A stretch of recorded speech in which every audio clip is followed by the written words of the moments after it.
Howdy, howdy. Hey guys, what's up? How are Well, y'all hello. doing? Making Cold. it, You making it. rested back from being out of town again? I slept in this morning. I feel a little better. We're on sick watch now. The goal is to make it through the weekend. No sniffles, no coughing, and good to go. I've mingled with the infected. You're in quarantine right now?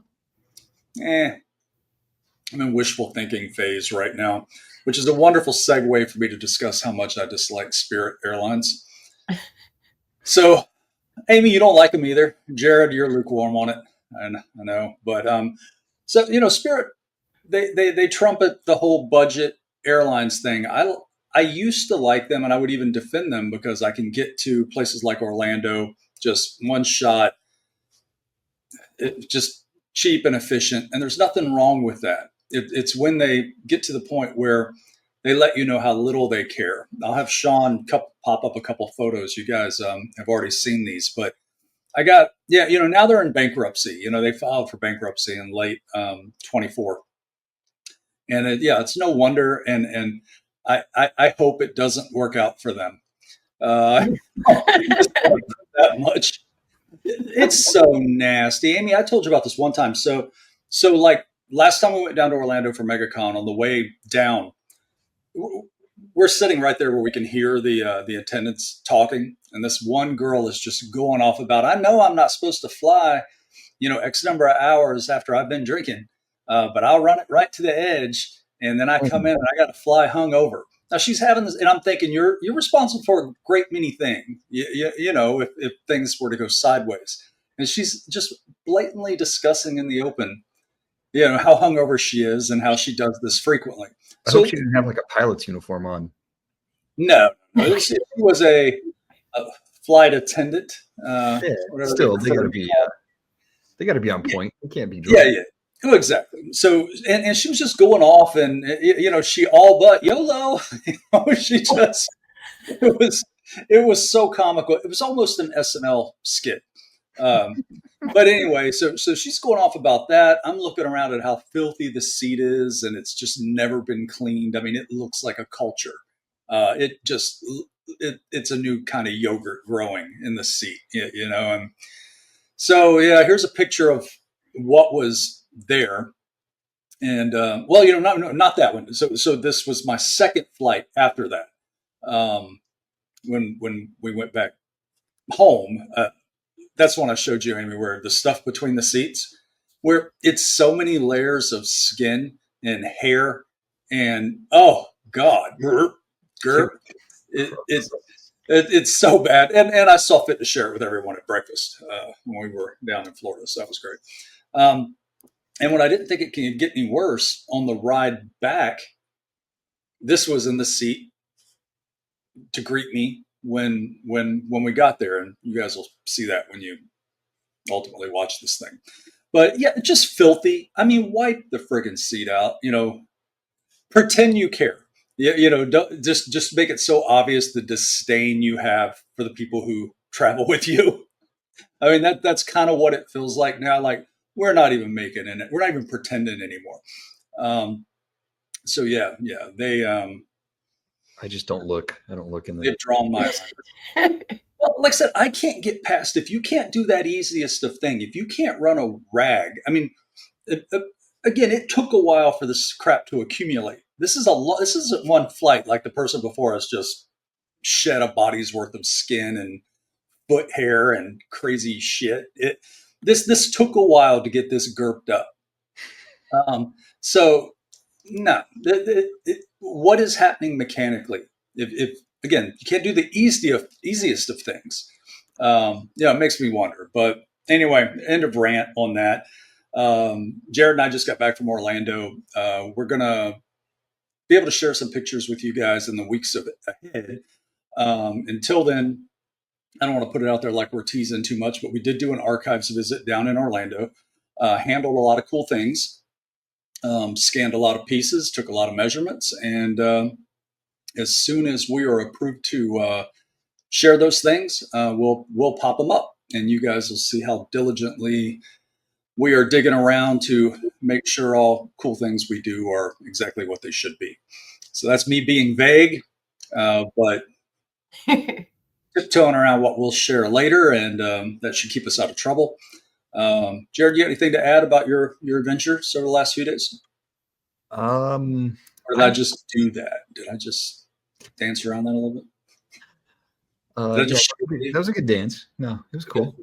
No, it was a cool opportunity to go do what we did, and like you said, we get to talk about it more later once we're more, prepared to share what we went down there to visit for and everything. But I'm glad. I'm just glad my flight took off and landed safely. Nothing else really got to me about Spirit, so I'm all good. But I do think we should talk later sometime maybe about our best airline experience. Like, well, where were we like, oh man, this was fantastic. I've never had one of those. No? What? Now you guys know I don't like to fly. You know I'm practically like BA in the A team. You gotta knock me unconscious to get me on a plane. I do not enjoy flying. I've never had a plane ride, and I'm like, oh, it's freaking awesome. My best is, and I'll just mention this real quick so we can move on, is Cathay Pacific. I think they're out of LA and they fly back east to China, but they are. It was amazing. Like, hot towel. Would you like a hot towel? Like that kind of. Here's a complimentary drink. I'm like, oh my god, this is like in the movies. Did I sit in the wrong seat? No, it was great. Yeah. Yeah. Let's talk about that with Tom last night. The glory days of travel and flying, they're over. I remember as a kid, way back in the 70s. I mean, people would get dressed up and they're smoking. Yeah, they're burning a Pall Mall next to you on the plane. Here, kid, try this. You're too young to smoke. Yeah, let me share it with you. At least there was a little bit of glamour, a little bit of pride in travel. Now, I always say you see the worst of people in two places, airports and theme parks. That's when you see people at their absolute worst. So I do understand now when I see a lot of guys with the Beats headphones on and that sort of thing. They are trying to shut out the world. Yeah. And I will be getting that and experimenting with that. If I could get a whole blackout kit for my head, just put a box. I've seen it's like a pillow. It's a plush pillow. Yes. It wraps your head, and I think even has places for your hands to go, so you can lay your head down. Oh yeah. Tray. Yeah. Yes. Yeah. We have seen those. I'm pretty close to going that way. With all the travel that's coming up. So yeah, but so we get down to Orlando. I get in before Jared. I had a really early flight. No early check-in, kind of just zombied around the pool for 4 or 5 hours before we finally got in. And then poor Jared, he gets in at like 3 a.m. And I just get a text that says, dude, I just got in. I'll see you downstairs at 4. Because we had to be in a car at 4 to get through security and all this stuff to get to these pieces that we needed to scan. 4 a.m. Yeah, Jared had zero sleep. And then he had to go out. He had to go out to breakfast after we scanned all these pieces and handled all this stuff. And then, we went out with our part of our PD team, just to hang out a little bit. Poor guy. He rallied though. He was just. I never saw him like that. I mean, you were Walking Dead, bro, but you did good. I was pretty tired. But that breakfast saved me. That was a delicious breakfast. I love that. Oh, so good. We ate over at the Contemporary. And yeah, it's always nice to visit there. So yeah, lots done. Lots of hang time with some of our PD team members. And again, if it seems like I'm being vague and just not sharing with you guys, there's a way studios like to release their information. Some do things a little differently, and we want to be respectful of that. And it's hard to tell the stories anyway without sharing the photos. So when we share the photos, once they're approved, you guys will be like, yay, now I know what you're talking about. So that was pretty much it. So we stayed at that new Universal Stella Nova Hotel. It wasn't stellar as far as I'm concerned. I'll complain about them later. But hey, it was the only place we could get a room. It was crazy down in Orlando this time of year. I guess it was I mean, people do like to go on Valentine's Day weekend, but it was stupid packed everywhere. I mean, all the on property resorts at Disney were filled in. All the neighboring resorts, Hard Rock and everything else. And then there's the new hotel, Stella Nova, that's going to be it is right there next to Epic. It's got a twin hotel there as well. I think it's like 700 rooms, a hotel. It's huge. So we went ahead and stayed there. It's a noisy place. It's a noisy hotel. Very cool looking, very MIB. Sean can pop up some photos.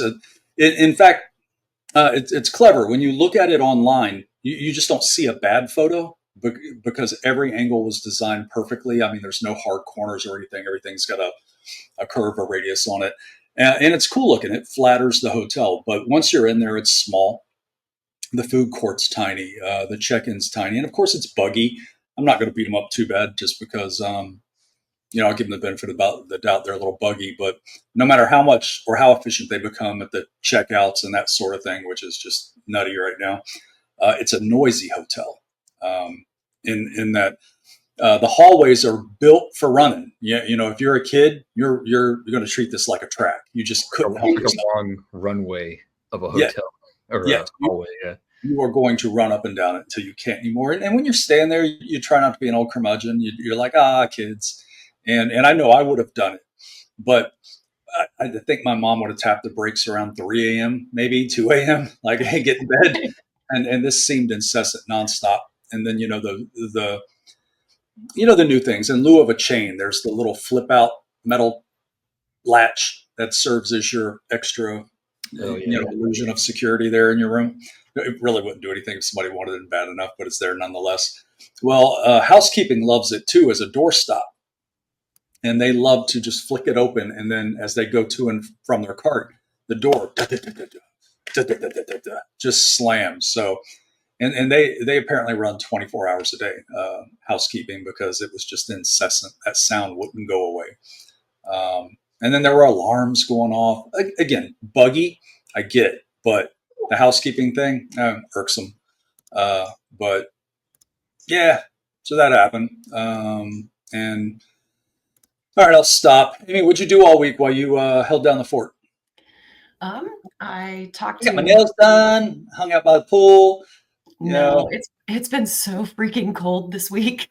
Yeah. I was really jealous of Jared not being in the DFW area, and I was looking between like the 65 degrees that you guys were, basking in glory and sunshine in Florida, and it was like, 8 don't worry. degrees.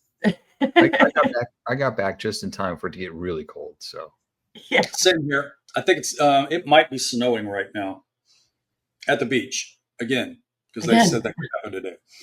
Yeah, Florida was nice. It did get a little chilly in the evenings, but for the most part, the weather was great and just super easy to fall into what the hell is that? that's Theo. Is that Theo? Raising hell? He's right here in front of me. I was like, dude, are you ripping ass? What are you doing? Almost. I was gonna call you out. I was gonna dude. He's almost. You gonna try to hide it? A little squeaker. He had to get up and stretch and turn around, and when he does that, he's making an announcement like, his knees hurt. Yeah. I'm like, oh. So that was Theo. He's here. Well, good. He's a part. Good for Theo. But cold again. It's never going to end. So I do like going down to Orlando. The weather's always so nice. I just got to talk Rhonda into one day getting us down there. I do love it. But everything else was cool. We bounced around on property a little bit there and took care of a lot of things. Had some cool meetings and some neat stuff coming up to share. So I'm trying to think of anything else. Of course, by now people are getting their hunter seekers. Those are shipping. We'll talk more about those in the days ahead. I saw where Michael did a Dune review, but when I looked at it, and I've only been online for a second, when I looked at it, I didn't see a link to a video or anything. Did he do a video, or was he just showing off some pictures? The only thing that I've seen so far was a post, but I didn't necessarily go hunting for it, so I can definitely find No, it. I I wouldn't think it look. said coming soon or something. Oh, okay. Yeah, I only spent a second there looking at it, but those are shipping. Mr. DNA's going to be around here in a month or two.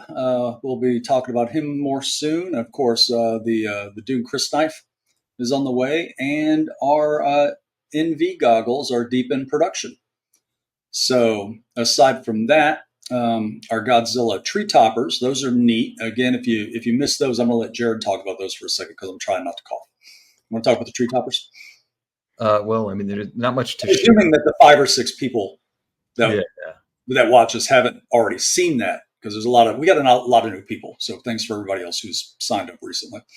We don't have a lot to share on that yet. It's still, I think most people we explained that our suppliers, our overseas suppliers, they're mostly been away on for Lunar New Year this past few weeks. They're just now coming back in and getting tuned up. But I'm hoping we could share some actual real progress on that in the next, I don't know, 6 weeks or so. I know it's still way ahead of the holiday season, but in this business, you got to think about, 8 to 12 months in advance. And we're right at that part where we will have some meaningful updates on this. So these things will be landing at just the right time so we can get them out for the holiday season. But they're going to be pretty rad. I was just talking with our guy this morning about it. And he had a Wait, wacky. were you talking to Aaron this morning? No, our overseas guy. Oh, okay. He was just outlining some function details for me, and he mentioned something that I was like, "Oh my god, that'd be bonkers!" But Do we want to talk about that now, or you want to talk with me about it later?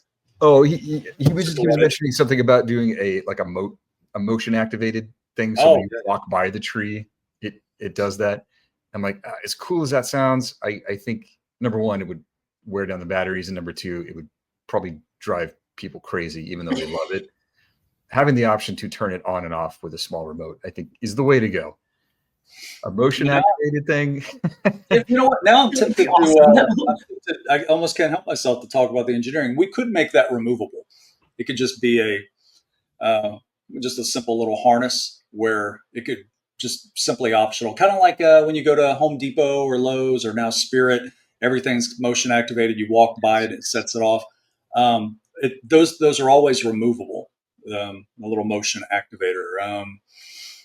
We'll talk about it later, but that's fun. So the main thing he's supposed to do is Godzilla, of course, the atomic breath. Yeah. And he'll roar and stuff, and everything's via remote control. And we're going to do a couple of them to start. You'll have Godzilla, you'll have Mecha Godzilla. And these things are big. It's not like this is, I mean, if we're going to make a tree topper, it's a tree topper. I wish I had something kind of in but I don't. I'm looking around too. I mean, I got a big Yeti mug, but it's bigger than that. It's big. It is clear you like Godzilla if this makes its way to the top of your tree. Everybody must like Godzilla. So we're excited about that. Of course, we're going to start in the beginning and work our, we've got Christmas ornament sets that are going to be cool. Lots of things. And Jared, like I was telling you, I was just talking with our rep yesterday evening, and we were going over some of the studio assets as we're setting up the details for this trip. It seems like we've been talking about this trip forever, and it's complicated to put together, to get us over there. And they've got to be able to have these assets out for us. And then some of it is part of the traveling DNA exhibit, and that's temporarily paused. So they've got to kind of coordinate where these pieces are and how we can reasonably get to them and do what we need to do. But I was going over some of the assets with Aaron last night, and we were talking about Jet Jaguar and the plans for the engineering and what I wanted to do. And I was talking about that piece. Sometimes it shows up online. Have you seen the picture of the model where Jet Jaguar's flying? It's the flying model. We were talking about the size of that and how cool it would be to do something with that. So I'm going to stop right there and leave a dangle a carrot, because I think we came up with a good idea, something we might try and do with that piece. So that's going to be fun. It's going to make its way into our line plan very fast. And yeah. So we're looking forward to all of that, and hopefully we get that sorted in the next 30 days. Other than that, we're just jamming on everything else. Some of our Disney product that we can talk about. We're just working up a few details on the 20K newspaper. You can see that on our website and get the description and everything that's involved with that. And did we make any mention of the second piece yet? I mean, it's approved. It is, and we shared it at MegaCon. Yeah, I don't think we've talked about it on one of these. We have not, no. Well, we'll mention it just briefly in the context of how it was shown and what the description is. The follow-up piece to the newspaper will, of course, be the 20,000 Leagues Under the Sea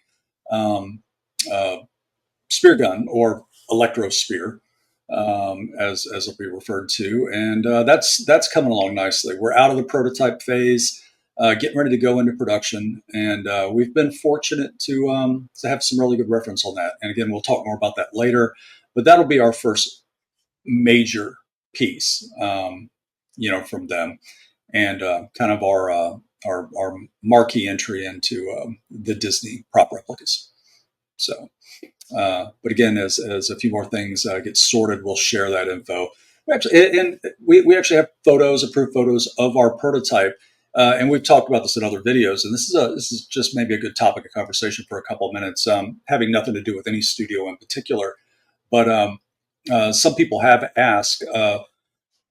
We started out strong, sharing pictures of prototypes as we used to go. Like, hey, here's a first pull, here's a first take, and as we would share photos, of course you can't win because the internet wants to be smarter than you, and the internet wants to know more than you. So as you show a prototype, here come the comments. Wrong. It doesn't matter how many times you say, hey, this is a prototype. We're just working our way through some things. We're showing how the sausage is made. We're just trying to share the journey. It doesn't matter how many caveats we put in there. Wrong. So we dialed back sharing a little bit. And it doesn't mean that we ultimately won't. It just means that when we're finally dialed in on a piece, then we'll show its genesis and the growing pains, ultimately getting it to where it is. Because for now, when people share or post or photos, they're out of context. It's I can't believe they're releasing this and it's looking like that, even though they know full well that that's not the case. It is no matter how many times again we say, this is what this is going to be, and this is going to change, and this is going to be metal, and this is going to be copper. The story gets misconstrued. So later on, when we can put a more cohesive story together and again show that genesis, that development of a given prop, it'll make more sense, and we'll share it that way just to avoid any confusion. I think that's probably the better way of doing it, right, guys? Absolutely, yeah. Cool. And we can at least still share, and you guys can still see our process, but you at least see kind of more of the final before you can really get into the nitty gritty that we've already spent months getting into the nitty gritty of. So, well, yeah, it's kind of like the electro spear. We wanted to share that at MegaCon and we had it out, but it's like every time we let somebody look at it or we started to talk about it, half the conversation we have to spend on this is just a prototype. It's 3D printed. We're just showing ultimately how it's going to be. And then we talk about the changes that we're going to make and a couple of things we want to reference and make sure we're dialed in on. And when those pieces are ultimately released, people will have the peace of mind in knowing that, everything from digital scans to hand tracings of things, are done. But like I said, there's time and place and a story and approval that goes with some of those things. So we'll talk about those things later. Jared, you want to talk about any more upcoming pieces? Just some stuff you're looking forward to? I am looking forward to the Chris knife finally getting squared away and Amen. sent. We did get a lot of interest on that at MegaCon. Yeah. People they see the Dune logo, number one, Dune, and they go, oh wow, and they'd say, I thought the knife was longer, and they're thinking of the new Dune, and I'm like, no, this is from Dune 84. And most often I would get like, this one looks a lot cooler, our knife. It looks more like it was made from bone, like it was scavenged from an animal, the tooth of the worm, and actually crafted by tribes people in the desert. So it's got that cool look to it. So I like it for that reason. I want to see it complete. I came across, I was moving stuff around my office, and I came across the one that I had painted up. And I was like, wow, I love this thing. This is really cool. It's just got a cool, sleek shape to it. It feels organic. It feels like it was, an artifact from an unknown civilization or something. I dig it. Yeah, looks like a tooth of a sandworm if a sandworm were a thing. Yep. Yeah, and we can be honest about it for people who may have missed some of the other videos. We could have released that thing a year ago if we just wanted to do the blade. And the history behind the blade's interesting. A lot of people don't know, perhaps. When the film wrapped, the set was buried in the desert. It just like has happened with so many films before. And this particular blade that we took our design from was scavenged. It was salvaged from the desert, and it was broken in a couple spots, and it was rebuilt. So we believe that's about as close as you're going to get to some good screen lineage. And then the sheath was of course designed, around the salvage blade, and we probably could have got that out a half a year ago as is, but then somebody had to have the great idea of putting some metal bits on it rather than paint them chrome. So sometimes our own ambition can hold up a project, and that's exactly what's happened, because you think you got a healthy relationship with your manufacturer, and you could throw these small changes at them, and well, look what happens. So rather than rush it, it's just late, and it's late for the sheer coolness of it. So you're welcome.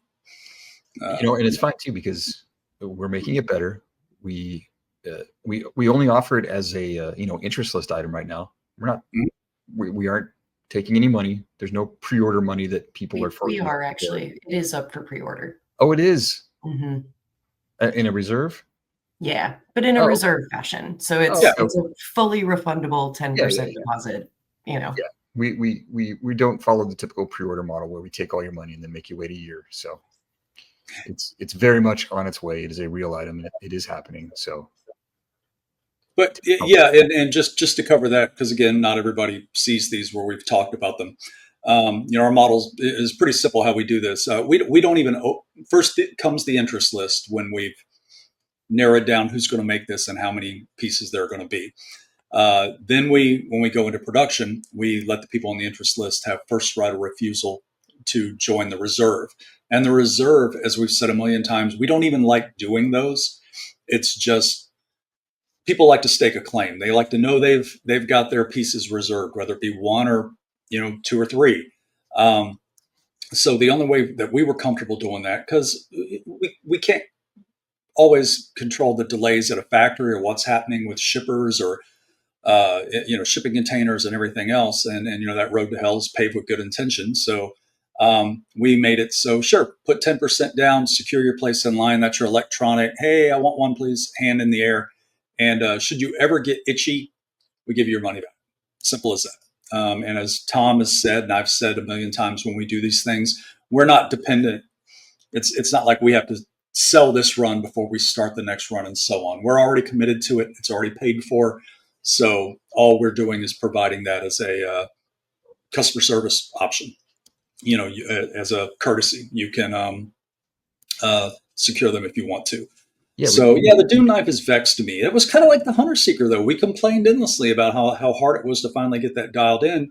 But look at the end result. It was worth the wait. We didn't tie up anybody's money. We did have to move the goalpost back a few times just for the sake of accuracy and fit and finish and what we wanted that piece to be. But same thing's going to happen with the Doom knife. It will get done, in its own good time when it's right. So, yeah. And go ahead, Amy. We have not even discussed the super stands. The super stands are going to be on their way very shortly. What a great idea. Because Sean can roll some video right now of just clicking and clacking around with the super stand. We did show those off a little bit. Thank you so much for mentioning that. That's another project we've messed with for so long. To finally have it done, it doesn't even seem real. So the super stands, I think even Jared was surprised. that they are a big old slab of steel. It's not aluminum. There's nothing light about it. It is a monster. It is, if you want to feel secure, and whether you're putting it's built so it can be, and like I said, hopefully Sean's just rolling the video where it's showing putting the standoffs on in any configuration. It feels a little bit like a light bright board. You could design it to be anything you want it to be. And you know, it's got different size standoffs that come with the stand. It's set at just the right angle, so you know you don't have to worry about things being top heavy. It gives things kind of an industrial look, and you can just easily display real firearms on this thing as you could prop replicas, lightsabers, whatever it is. The idea is it is a universal stand for anything that will fit within its area. And it was an in-house nickname to call it a super stand because it literally does everything. And that seemingly simple little thing actually has a lot of work and engineering in it. And we think people are going to enjoy it. So if it becomes a popular thing, like we hope it will, and a lot of people seem to enjoy it, we'll talk about doing longer ones that could accommodate swords or rifles or any number of other things that way too. But it's a lot of steel. It's heavy. They certainly aren't cheap. They're price appropriate, and not cheap as in thin metal or aluminum. But yeah, you can do a lot with the mundane. I mean, you can get a bat radio on there, bat cuffs. I mean, there's just so much you could do with it. Jared, you got some thoughts on it? I'm eager for it because I do have stuff I want to display on it.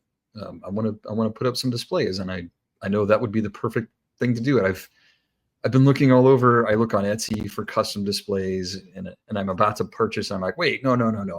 I'll wait for the super stand because I know it's coming, so I'll just get that instead. Yeah, I have done that multiple times, and the last week has finally been like, okay, cool. We're gonna have these soon. I can put up some of the stuff that's been everywhere. And I think you shared, Ryland, a couple weeks or months ago, just some fun custom lighting ideas. You had like little LED pucks behind. Oh yeah, passed up like a blue glow. There's some pretty awesome ways to display things with lights and on shelves, and I think it'd be awesome once people start getting these, like, to go ahead and send us what you're displaying, how you're displaying it on the super stand. It'd be very cool to see what you're all doing with it. Yeah, it would look neat if you took just some of those cheap LED ribbons. Yeah. And just if you had like 3 or 4 of these things side by side, you just ran them low, or even one. I mean, again, those things are like $15. Mm-hmm. You can just cut them off, and it gives it a lot of personality when you start lighting things up like that. And and another prototype we should probably give a quick update on that we just saw, because the auction has been so popular. The Blade Runner 2049 Hero Joy Emanator. We saw a good first pass on the. We have actually referred to it as the coffin. It's the black box that the Emanator sets in. But when you see it up close, I think a lot of people are going to be surprised what's happening there. You know, it's not just you open it up and it's a hogged out square box. There's little chevrons that cradle the Emanator. It's very well thought out, and with these cool little barrel hinges and stuff on the back. Well, we saw our first pass of that while we were in Orlando. What a pleasant surprise that was. I was in an Uber, and Jared says, "Hey, look at this." And that was nice to know that's finally coming around. And then, of course, the broken Emanator. I'll be honest on that one. That seemingly simple nightmare. We had it in the hands of someone we thought were capable, and I got stupid and overdid it and wanted it to be in one big chunk of metal. And it's not as though there were any weird undercuts in there or anything. It was just when they finally would realize this thing, I was seeing grind marks on it that I didn't like.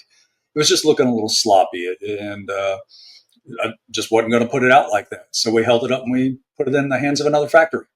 Simple as that. We're going to make some changes on it. That's going to be exactly what it should be.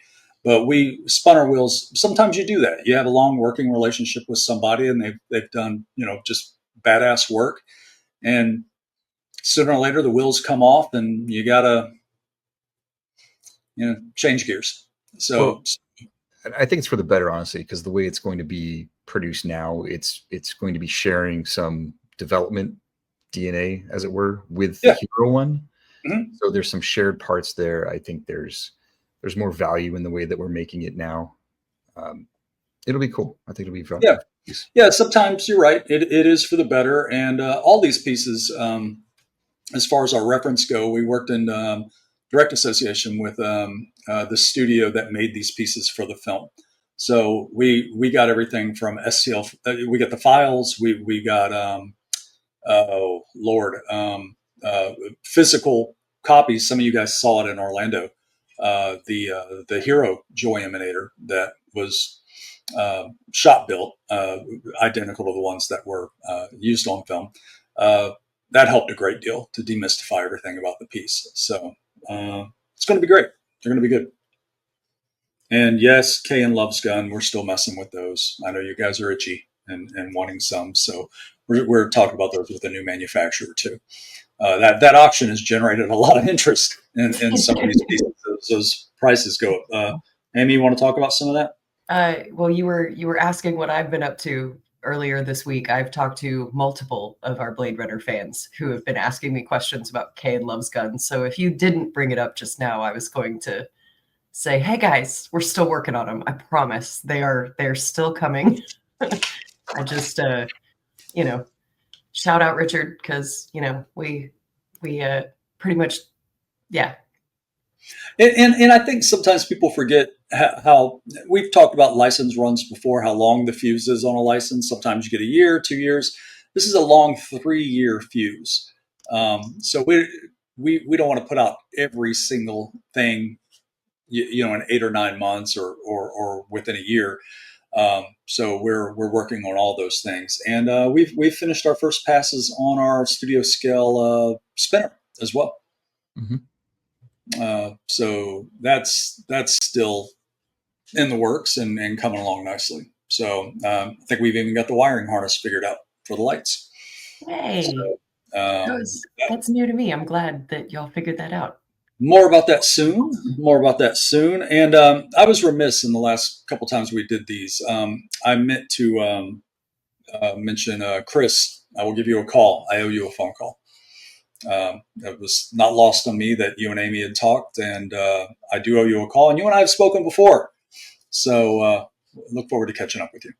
Other than that, let's see, Brandon and some of our friends from from MegaCon, they'll probably be on one of these next week or in the weeks ahead, and that'll be fun to get some people on here, so we just don't have to listen to ourselves drone on. Yay! All right, what else? Is that about it? That's basically all I got for you guys today. But yeah, feels like a little sterile update. I think everybody's still a little tired. I tried to have some energy. I tried to rally when we came on. I just guess I'm still a little reamed from my adventures. Well, we got some good updates out there, so everybody knows we're still working. All right, cool. All right then, we'll see you guys next week. Have a great weekend, everybody. No. See you.